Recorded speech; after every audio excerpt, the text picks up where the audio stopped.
And joining us from Abuja studios live this morning is the Director General and CEO of Nigerian Meteorological Agency, NIMET, Anthony Anuforum. Good morning, and good to have you join us this morning. Well, Malpe actually asked a question just before we wrapped off with Captain Shashegbo on the relationship of your agency, NIMET, and the aviation sector. Perhaps we should start off from there.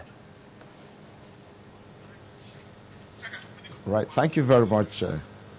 I would want to say good morning and felicitation to our Muslim co-countrymen on this occasion. Very quickly to the question. The issue is, what is the relationship between aviation safety and weather? The answer to that is that weather contributes significantly to most aviation accidents and incidents worldwide. Indeed, the National Transportation Safety Board of U.S. estimates from statistics that 30 to 35% of aviation accidents and incidents are weather-related. So based on that, therefore, you can see that weather has a significant role to play in aviation safety.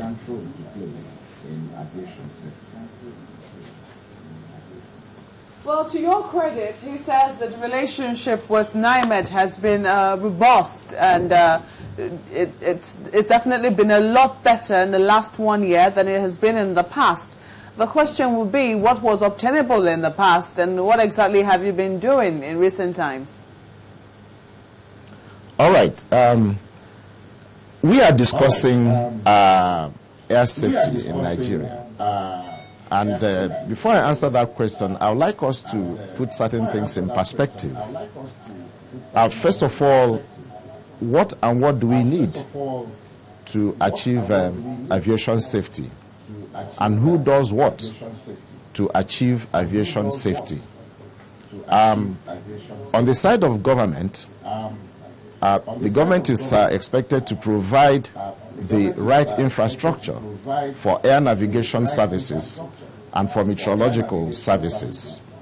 They are also expected to provide manpower, the adequate manpower in terms of training and competence, as well as the regulatory framework. So the question is, has government done this?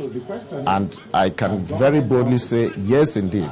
Government has done a lot to improve on the infrastructure for communication, navigation, and surveillance, as well as meteorological services. And that is what has translated to what my colleague, Captain Shashegbo, has just said, that we have improved our quality of meteorological information required for safe operation of safe air navigation.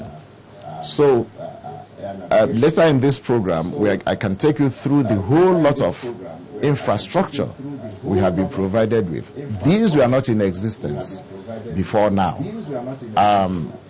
Meteorology depends so much on availability of equipment, the right type of equipment, to make accurate observations and to do accurate forecasts.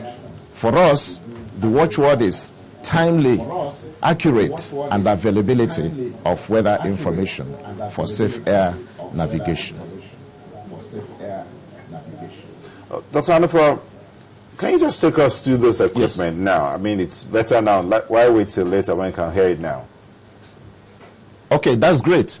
I'd like to quickly say that it's a whole long list, but let me start with the big ones. First, before this time, this country had no Doppler weather radar.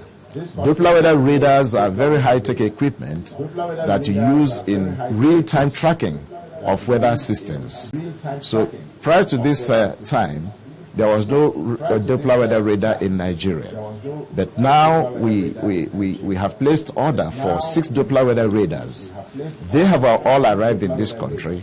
Installation has commenced. Installation has been completed in Abuja and Port Harcourt.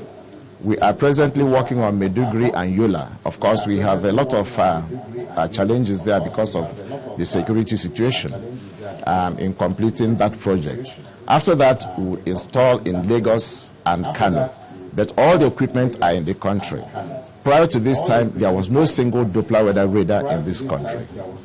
Then, if you look at some of the accidents that happened in the past, the 2005 and 2006 accidents, I'm referring to the Bellevue accident of 2005, the Sosoliso and ADC, both of 2006. If you look at the reports, weather was implicated in one way or the other in those accidents. Now, this is because at that time, we did not have some of the equipment that we needed to predict or detect some adverse weather conditions. I'm talking specifically now about what we call low-level wind shear alert systems. In the atmosphere that is very hazardous to flight in the air, particularly during takeoff and landing. Before this time, there was no single wind shear alert system in any airport in Nigeria. But today, we have wind shear alert systems installed in Abuja, Ikeja Airport, Port Harcourt, Kano, Benin, Yola, Enugu, Owerri, and Sokoto. As a matter of fact, just last week, we did the site acceptance test for the wind shear alert system in Enugu and Owerri. And I think by next week or thereabout, we'll do that of Sokoto. So imagine that there was zero availability. Dr. if I may come in here, with all this equipment you've talked about, at least a few you have mentioned here, the manpower, the men that are handling this equipment, how effective are they? Are they properly trained to predict this weather? If you would just allow me, because it's a whole long list, you requested to know. Now, apart from wind shear alert systems, we also have upper air stations, because most of the observation we do, you do them on the surface of the earth. But we also need to probe several kilometers into the atmosphere to know what the conditions are. And these are this is the environment in which the aircrafts operate. So we have upper air stations. Prior to this time, there was no single upper air station in Nigeria. Today, we have eight the listing of this installed at various locations. List of equipment, as it were. We're happy that you have all of these equipment, and we're hoping to see a more significant prediction, if you can hear me, a more accurate prediction of the weather. Before now, as you rightly pointed out, a host of people had raised concerns. In fact, sometime last year, we did try to get a hold of your agency. If you can hear me, we did try to get a hold of your agency, especially in the wake of the floods that came. Your agency came under very strong criticism for the general weather prediction without any accuracy, as it were. You're telling us now that you have all of this equipment now. The question will be, how soon did you get them? What now? Is it this month it came, or was it last month? How come it took so long to procure this equipment that could have saved lives, in our country? I'm not sure I heard you correctly, but I think we are trying to answer the question of manpower. And I was trying to give you the information that usually the issue of manpower is part of what we give priority to. Not manpower per se, equipment. Pardon me? No, she actually meant some of these equipment you use in getting to read weather accurately.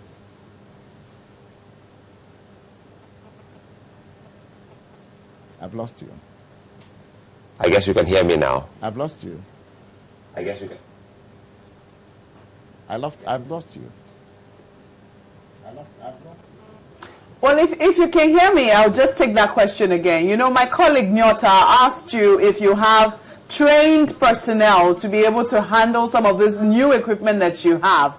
You insisted on listing the equipment that you have procured, but we're saying that, much as we're impressed with the list that you've given us so far, we're wondering if you have trained manpower to handle this new equipment. As you rightly pointed out, most of them are just being installed.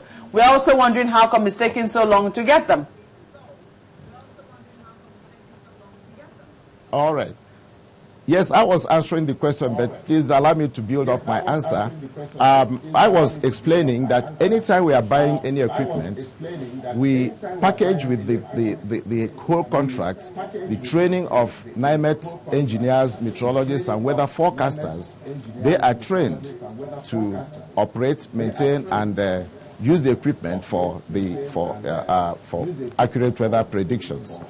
Now, equipments don't operate themselves. And so if you hear that you are getting good results, it's a combination of available equipment and skilled and trained manpower. So the manpower is there. Talking about how does it take so long? I want to answer like this. We are talking about before this transformation that is going on in the aviation industry, before the transformation agenda that is ongoing. What did we have? I have given you two examples: zero Doppler weather radar, zero wind shear alert system. You didn't allow me to go through the list. So it does not take, we are not saying that it takes so long, but you must also realize that meteorological equipment are high-tech equipment. They are not like your refrigerator or your television set. They are not off-the-shelf equipment. You have to place order. A lot of measurements have to be made so that many of them are manufactured to specification to suit the actual operating environment of the country. So this is why it takes us a bit of time to procure and install the equipment. They are not plug-and-play things like you can go into a shop, buy a laptop, and you are up and running. No, it takes time to manufacture and install.